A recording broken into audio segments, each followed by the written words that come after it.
We're going to go ahead and get started this morning or this afternoon. Welcome, everybody. Thank you for joining us today, and thank you for your continued support of LVHA. For any new members or guests, my name is Linda Richardson. I'm president of LVHA. And I'd like to send a big thank you out to Linda Ness from Evolution Event Services, Zach Lucevic from Park MGM, and September Groton for their part in assisting in planning this event today. Today we're going to talk about meeting and event operations in Las Vegas, while still under constraints mandated by the governor of Nevada. Our panelists are going to be sharing protocol playbooks from their properties looking to implement in convention services, catering, meeting room floor plans, audiovisual, and technology now that Las Vegas has reopened. Thank you everyone for submitting your questions in advance. We're going to be touching on a lot of points throughout our discussion today.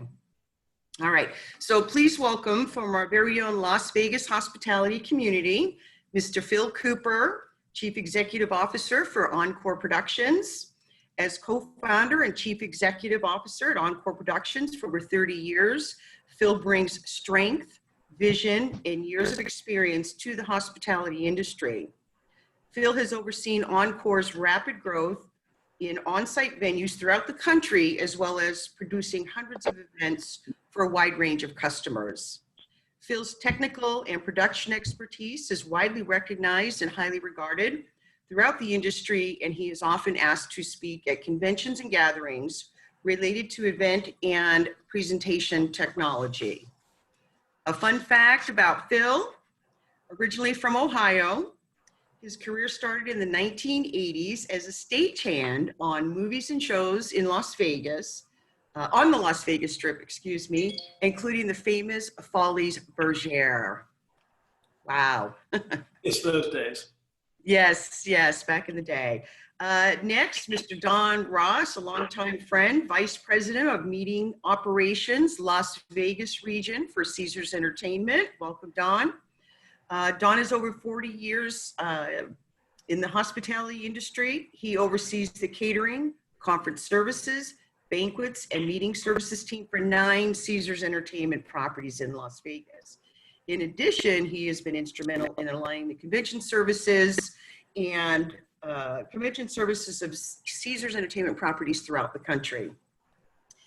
Don is a recipient of many awards and honors, too many to list today, but I'm going to mention a few. The Award of Excellence from Dom Perignon at the 45th UNL Vino event, Wine and Food Festival, the Vallon Award of Distinction, UNLV Hotel School, Industry Executive of the Year, the Spirit Awards for the very own LVHA, and of course, Caesars Entertainment Award for Excellence and Leadership.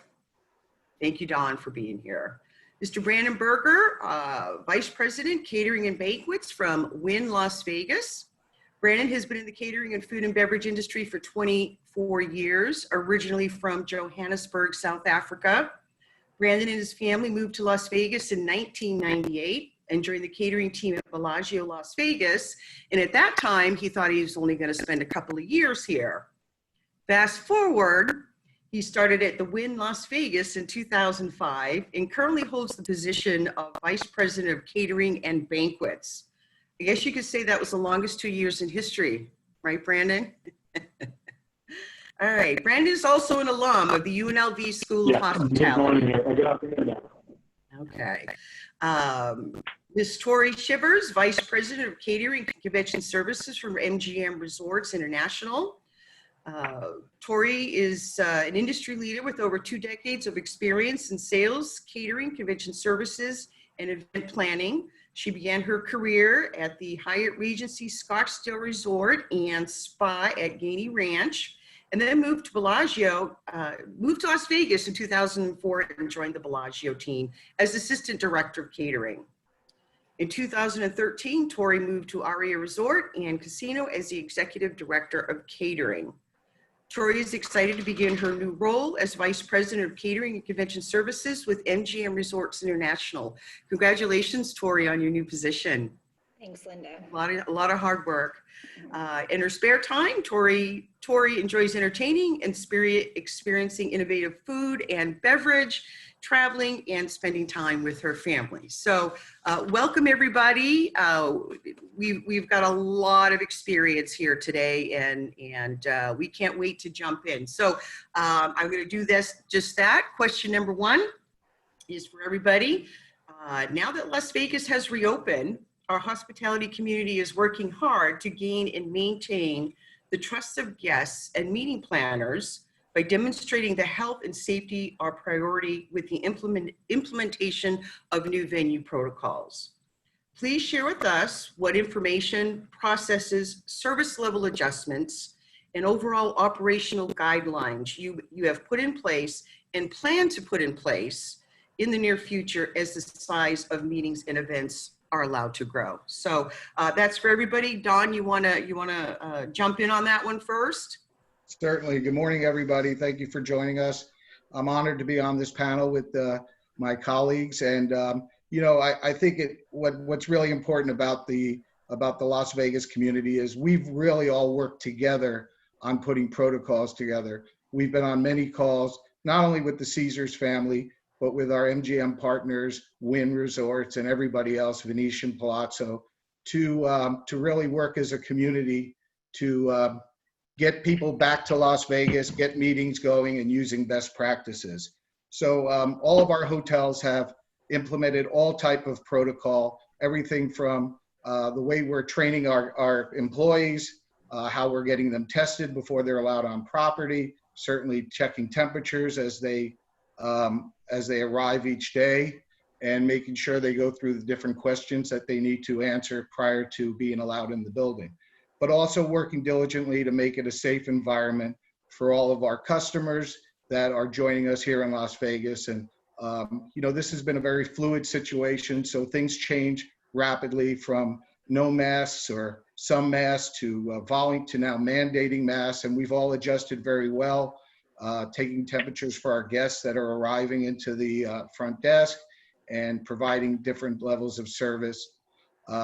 And then certainly in my area, it's been really a focus on what we can do to make our guests safe and comfortable in the meeting space, and still have them be able to conduct business. So everything from increased sanitizing, providing solutions at all touch points, having a lot more staff on the floor, decals, signage, everything that we can do to ensure that the guests feel comfortable coming into the convention space, and then all the new protocols we're putting in place as far as food service, everything from changing our menus to make it easier for customers, and customers who want a lot of different choices. We're trying to push more to do a plated meal, so we're doing more duos, we're doing boxed meals. But one thing that all of us in Las Vegas are very proud of is the standards that we provide in food and beverage.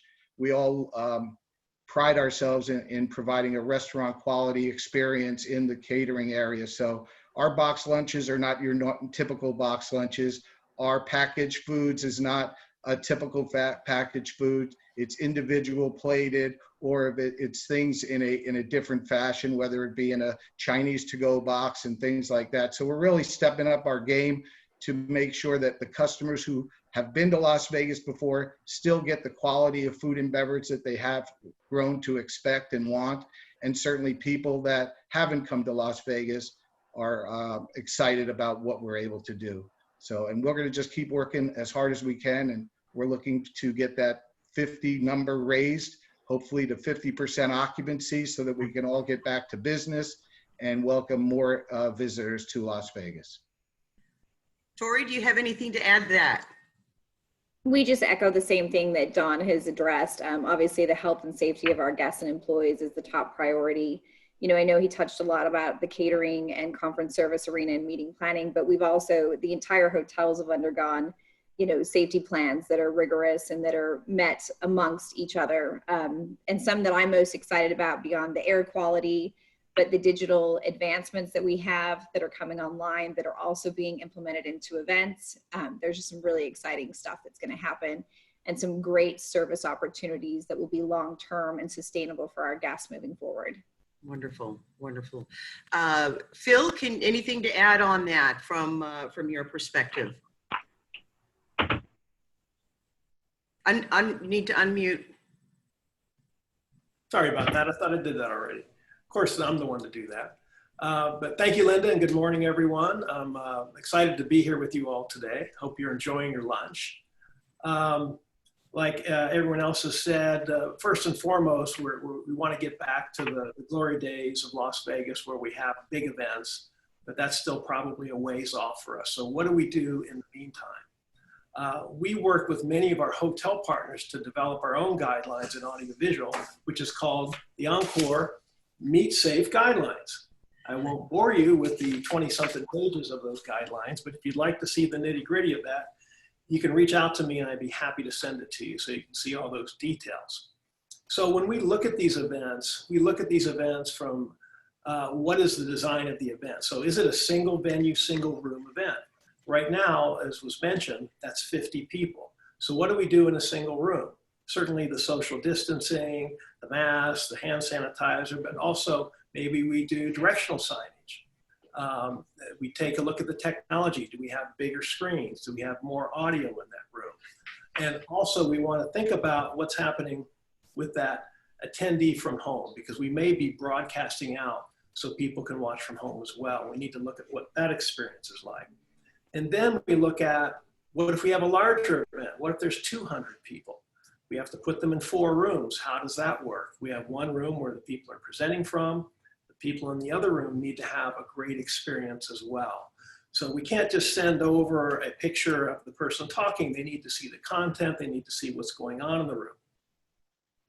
We're also recommending to the clients that they move their presenters from room to room so everybody gets part of that live experience if we've had to break them up into multiple rooms.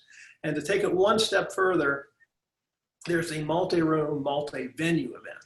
So take the event I just described in Las Vegas, and we have 3 more of those around the country or around the world. How do we connect all of those together and make sure that everybody has that great experience as if they're live in the room? Very difficult to do, but I'm going to talk a little bit more about that in just a few minutes, a little bit later. And as far as the cleaning guidelines, I talked about our Meet Safe.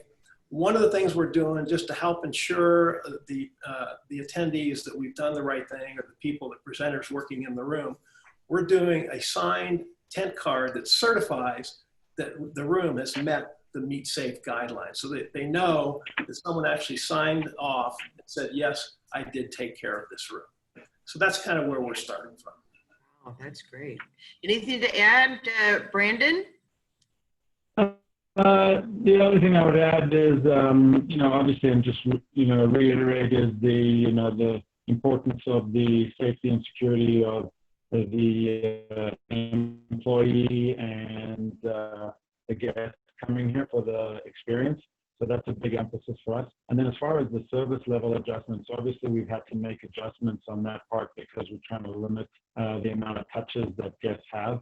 So for example, where you used to walk up to a coffee break station in a foyer or in a room, that's going to be more like a barista type station at a Starbucks where your coffee and your soda at that point from a. In addition, we're also looking to do more server attended buffets. We haven't quite got there yet, but that's the direction that we're headed. But much like Don and Tori had said, customized menus for the social distance type offerings. The boxed approach, be it a boxed lunch or a plated individual hot meal, where it be a duo or whatnot. Also implementing, the service staff maintaining that they wash their hands every hour, but then when they're actually serving from one table to the next table, they're serving, they're washing their hands in between service from clearing one table and then moving on to serving another table. So those are some of the adjustments we've made. There's many others. Guests want to feel safe, and not only the guests, but the staff want to feel safe as well. So it's incumbent upon us to create that environment. Great. Thank you. Thank you, Brandon. Okay, we'll move on to our next question. I'll start with you, Dawn, again. As our sales teams respond to RFPs, what advice would you provide our salespeople to help them through the sales process, and how we can partner with meeting planners as the operation team takes over to execute the event? How can we train our salespeople to keep that trust going? Well, thank you, Linda. You know, at Caesars Entertainment, we actually, sales and operations, we're one team under our chief operating officer, and we pride ourselves in communication. I think more important now is getting the service team involved right away and partnering with sales in talking to the customers. A lot of the customers have a lot of questions, and as much as we talk to sales about what we're doing, I think the best solution is to get involved from the onset with the customer and really talking about what protocols we're doing currently and what we're thinking in long term. Because as we've all said, you know, this is very fluid. We keep changing what we're doing depending on what the governor or the gaming controller are allowing us to do and the CDC are recommending. And so I think it's important to partner with the customer, let them ask questions, have an operator there on the phone with them so they really get an idea of what we're doing. But more important, flexibility to the customer. Ask them, what are they trying to accomplish? We always do this anyway, but I think it's more important now that, you know, we won't just tell them we can't do this or we can't do that. We'll find out what they need to do, and let's work together with our banquet team and our culinary team to provide whatever they want to do. I mean, we don't recommend right now to do buffets for large groups because of the social distancing, but we can do food stations, we can do different types of service to give the guests what they want, the quality that they're used to, and the safety of their guests so that they feel comfortable. So again, I think a lot of it's just communicating and partnering with the meeting planners and sales right from the get-go. Tori, I'll let you chime in on that. Do you believe it's important that in this new era that sales brings along services, and Phil, the audiovisual team, when they're Zoom calling, virtual site inspections, all of the above? Tori? And Linda, you actually hit it right on the head. It's more important than ever. We really have to understand where our customers are at from their risk level and what their expectation is on the program. You know, they always refer to the conference service people as the architects, and you've got to bring the architects in when you're going to build the house. Absolutely. So we've got to have them involved so that they can plan properly and make sure we meet all those expectations. So partnership and communication is really the key while we're navigating through this climate. Phil, are you setting up sales training classes for the salespeople?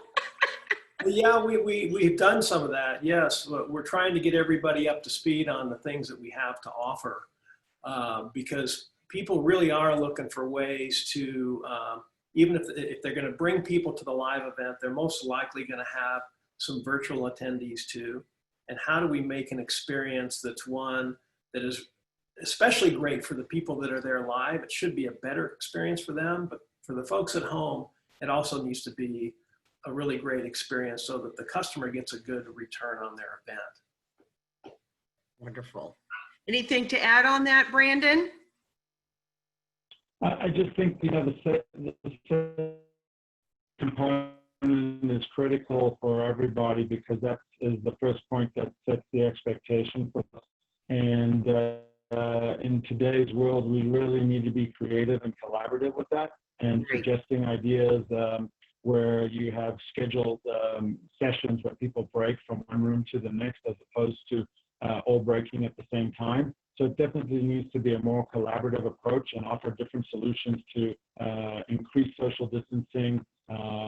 Perhaps meal periods get extended, or they get sent to a different room at a different time, just to make sure that we can service what they're looking to do and also remain in a safe environment. So we need to be creative with our sales team and the clients to help them build programs that will be successful in today's current climate.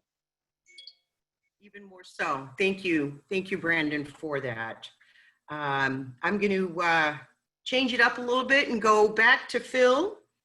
As virtual meetings and hybrid events evolve, what changes in audio-visual technology and production can meeting planners and guests expect in the future, and what protocols will your technical teams be implementing to ensure that meetings and events are as safe as possible?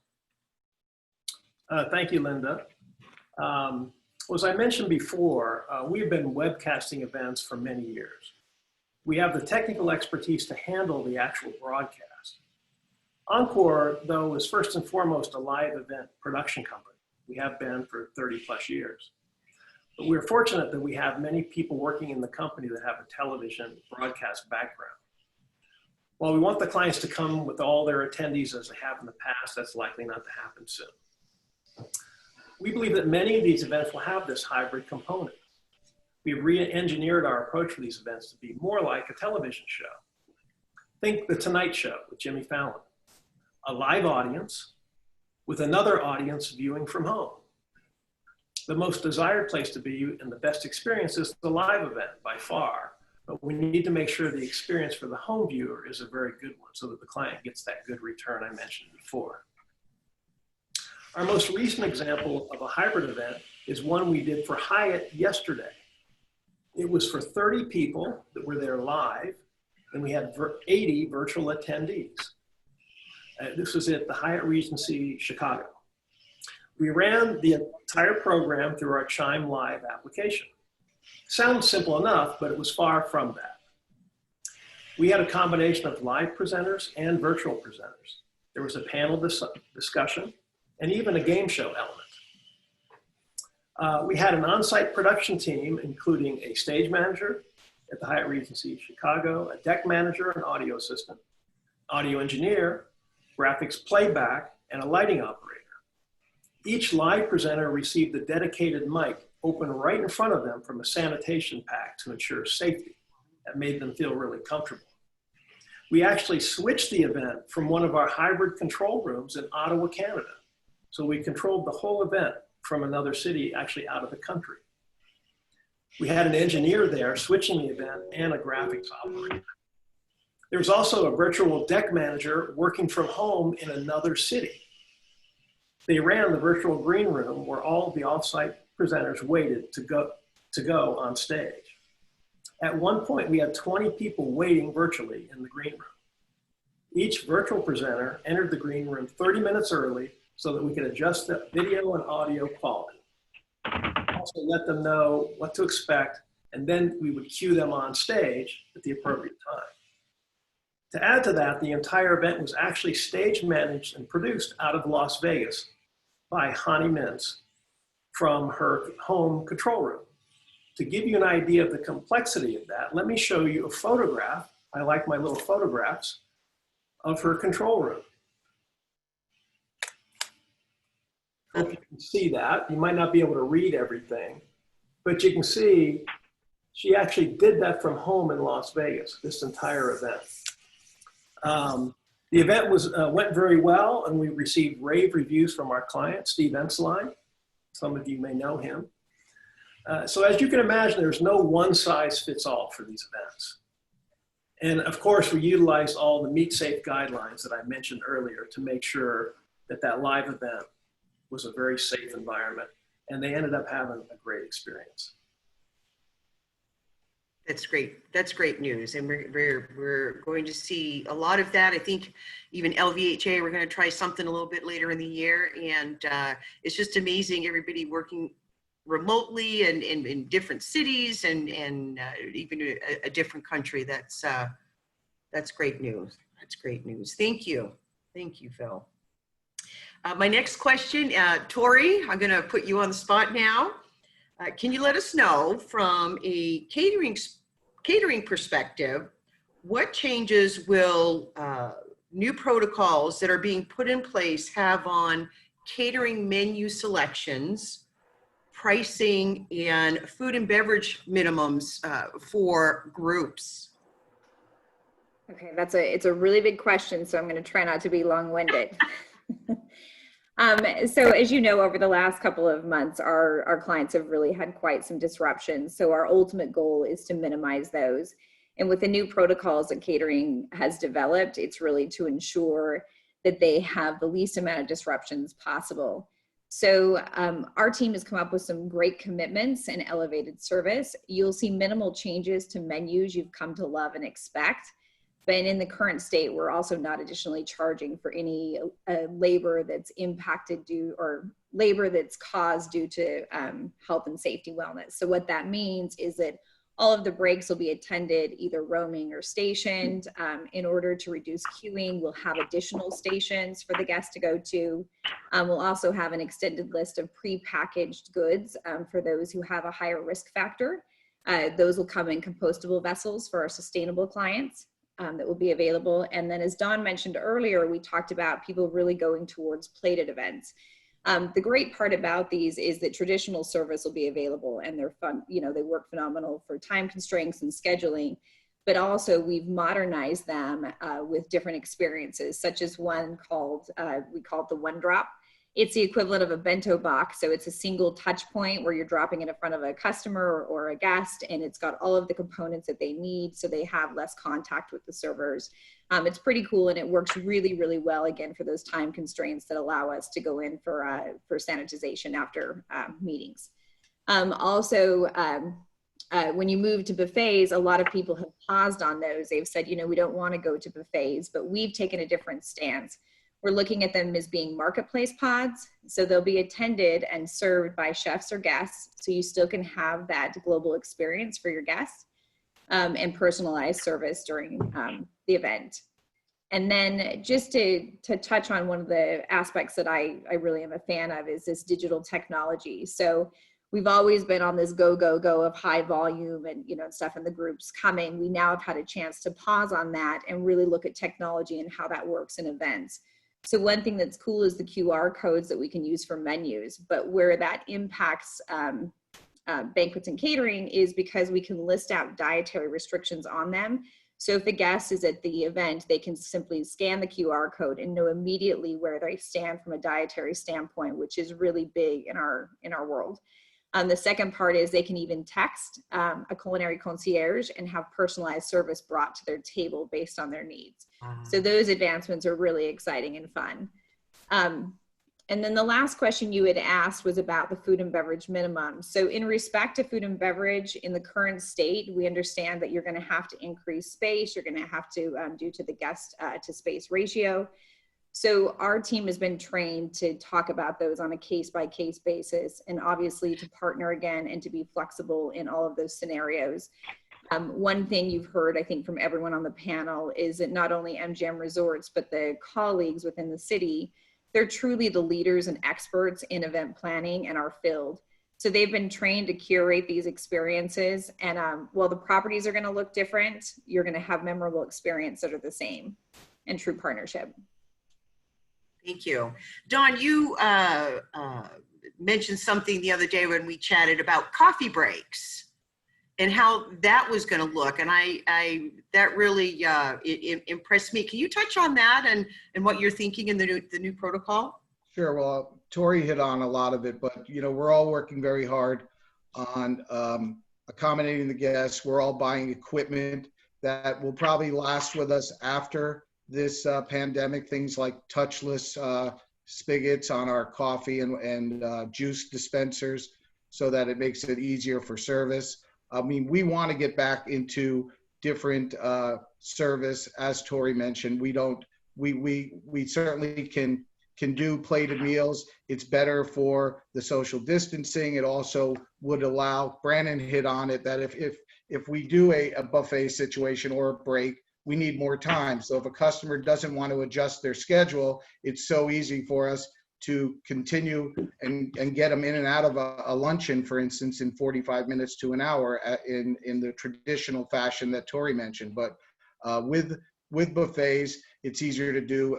We don't call them market pods, but similar food stations where we can have all the components, either for a reception or a meal, where you can have salad, some vegetable starch, and a protein, and different stations. But again, multiple stations would be needed. I think we all just want our customers to come back and to be here with us in Las Vegas. So in the short term, we are not, as Tori mentioned, charging extra for stations. We have to have attendance. The touchless coffee urns will be a lot easier, but we still need multiple stations to allow for that social distancing.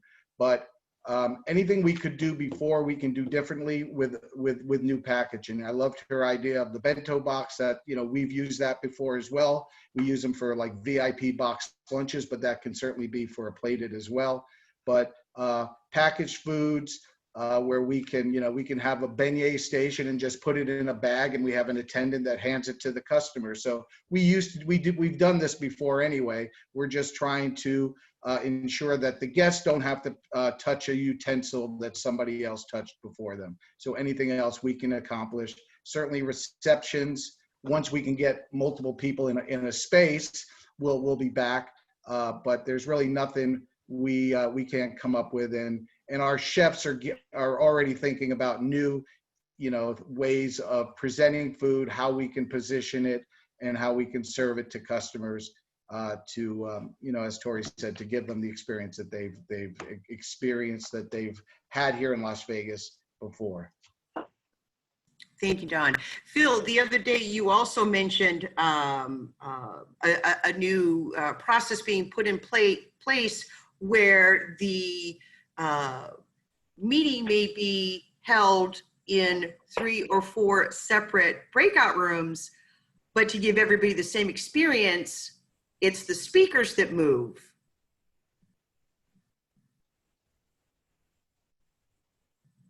We need to have you unmute. There you go. Okay, Phil. Yeah, I think making sure that if you break people up into rooms, that you try to give everyone the same experience. One, from the point of view, if the speaker's in another room, how do you broadcast that so that they feel like they're at the event? As I mentioned earlier, making it more like a television show. In the past, it used to be an afterthought to webcast these events. We did it many, many times. The client would say, hey, can we webcast this? And we'd put the camera feeds and we'd webcast it. And we even put the content on there. But we need to look at these more like it's a television show so that the viewer in the other rooms get a great experience. And if we have 4 rooms, why not have the presenters move from room to room to room so that everyone gets to have that live experience as well, and everyone gets to have the other experience where they're watching it as a broadcast. Additionally, can we communicate between the rooms? Can there be polling whereby you can ask questions and people can answer the questions from the stage? But the question can be asked from any room. And we have that technology to use where people can use their smartphones to do all that stuff. So there are a lot of things that we can do, and many of the discussions we're having with clients now revolve around this. Everyone seems to be very, very interested in this. You even have some folks talking about wanting to have their attendees that are virtual join the event live. So having a big screen in the room with maybe their pictures of them from their homes, maybe it's 100, 200, 500 people up on a screen showing that, hey, these are the people that are attending. Like right now, if we could see the 325 people that are watching this event on a screen, it would be pretty cool to see their reactions and what's going on. So there's lots of things you can do with technology to make this not great situation a little bit better. Thank you. Thank you. In our discussions, friends, over the last couple of days, I've learned as a salesperson, some of these unique and new protocols, and want to make sure we touch on a lot of them. Okay, so next question, Brandon, I think we were having a little bit of a technical issue, but I'm going to go ahead and move forward, and this one's for you. The banquet team is the essential department in the final execution and success of the guest experience in our conference centers. What are meeting and event setups going to look like, and how do we maintain the high quality level of service Las Vegas is known for and still maintain social distancing? Thank you, Linda. So I think social distancing is going to be with us for quite some time.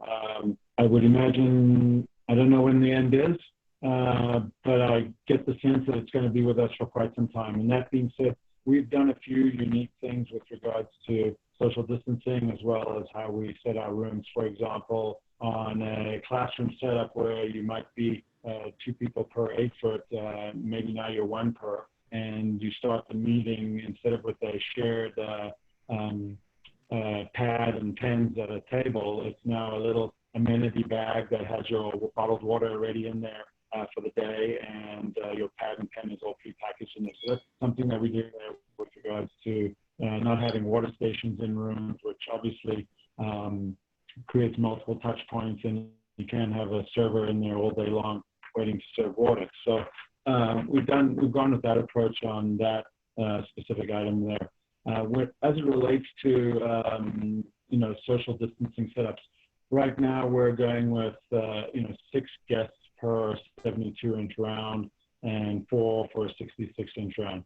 The challenge that we have is actually we don't have the challenge of we have the best ability to be socially distant in our environment. The challenge that we face with in today's current state is that we have this capacity of 50 persons for an event. We don't know when that's going to change, but obviously we have the ability to be more socially distant than any other restaurant or public gathering venue in these hotels. We certainly have the staffing to service them, and the staff is critical to that process. I touched on it a little bit earlier, where if we are serving a plated served meal, those staff members are continuously washing their hands in between service of tables. So I see social distancing being with us for quite some time, and it's going to force us to be very collaborative with our meeting planners and customers in how those programs look with regards to traffic flow, when these rooms would actually stagger breaks so that people need to. Okay, I think we're running into some technical difficulties. Yeah,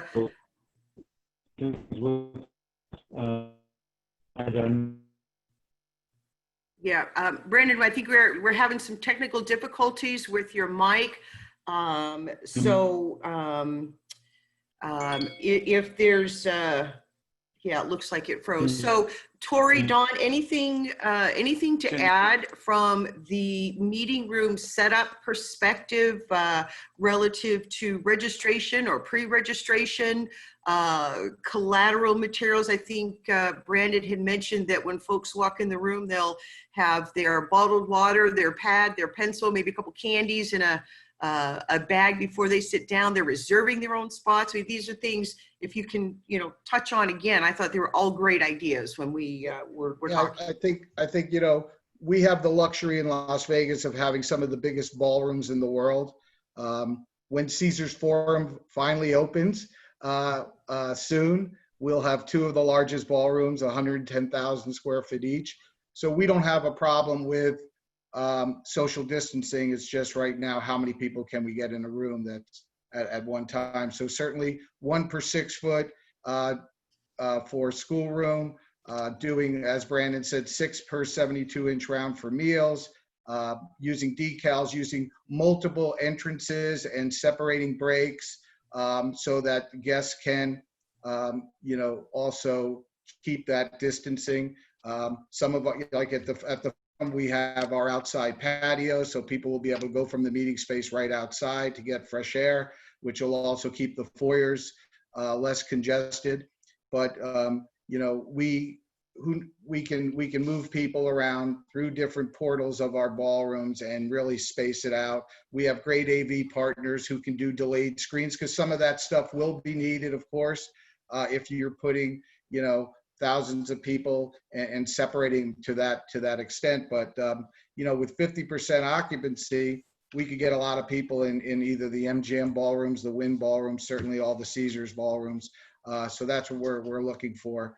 And just making sure that we have enough time, Brandon touched on it before, to get in and refresh the room properly, not just pick up paper and do a quick sweep, but also do some disinfecting and stuff, staggering the breaks, staggering, for breakouts and stuff, staggering how the guests enter the convention area, and using our staff and the partnering with the convention staff to make sure that people are, one-way traffic in the foyers. And, a lot of us have different areas of the hotel that they can come from to make sure that we're providing the right social distancing and the right, touch point minimization for all the guests. Thank you, Don. Tori, are we confident with all these new protocols in place? And I only expect one answer, but is Las Vegas going to maintain the highest level of standard we've always maintained for our customers? Absolutely. I truly think this has been it's been an experience to have time, as I've mentioned, several times, to reflect on our ordinary service. It's not ordinary, our excellent service, and elevate it to the next degree. I'm actually really looking forward to meetings coming back. I'm looking forward to the day that we do get to hit that 50% mark and putting some of these great concepts into play. I feel wonderful about the training time that we've had to develop them out. And I think our teams just couldn't be more prepared to execute in this environment. Excellent, excellent. We've gotten a lot of the same question from the chat room here today, and none of us have the crystal ball. None of us have the magic 8 ball. And when are the numbers going to be able to go up? And just to address it, friends, I see the questions coming up here that depends on I think all of us to maintain the protocols the CDC and others have put in place, wearing our masks, and hopefully with all of that, we can get those numbers up. So I just wanted to take a second to address it because it's come up many times here on the screen. Okay, so couple of minutes for closing remarks. We know as a community, Las Vegas, we're all in this together.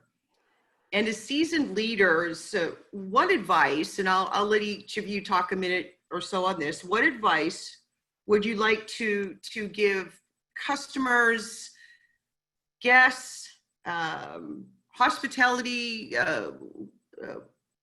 workers that are in the furloughed or just waiting for this to be over? What advice can you give us to keep us all Vegas strong? Phil, go ahead. Well, thanks. Yeah, I think the advice to start with the clients is, the clients need to really, just take a chance. We're going to make it safe for them here. Even if they bring a small group for their annual event, do the event. We'll create a great experience for those folks that are still at home.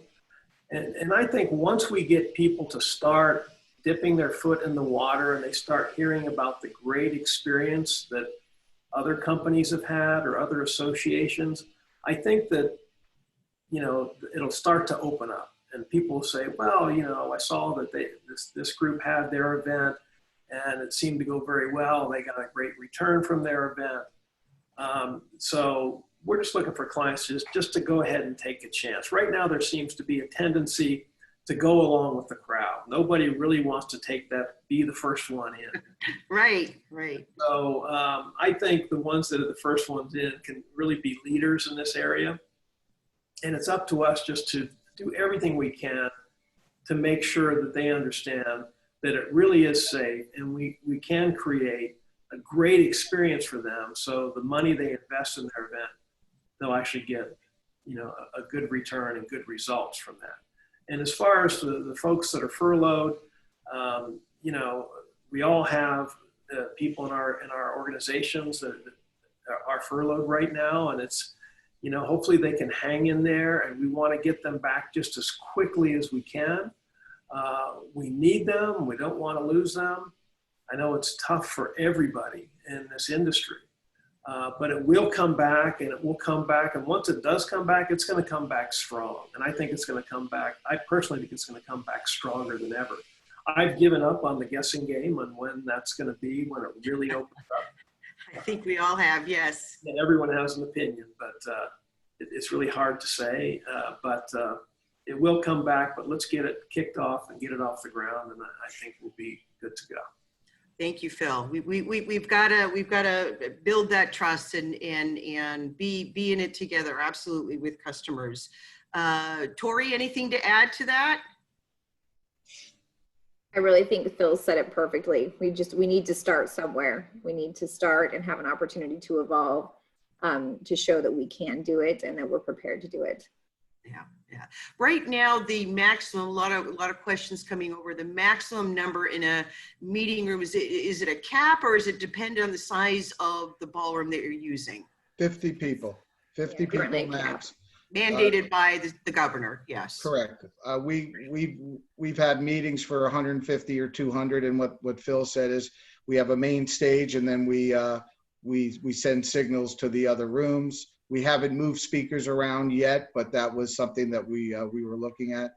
But getting back to your other question, I mean, Tori very eloquently said absolutely that she feels confident that the protocols that we're putting in place are that we can you know, maintain them. But you know, the advice I'd give and what I would say is that the community of Las Vegas, and certainly the hospitality community, we're one family here in Las Vegas. We're all working hard and working together on ideas to make it as safe as we can, not only for our guests, but you know, for our employees and team members. They're so important to us.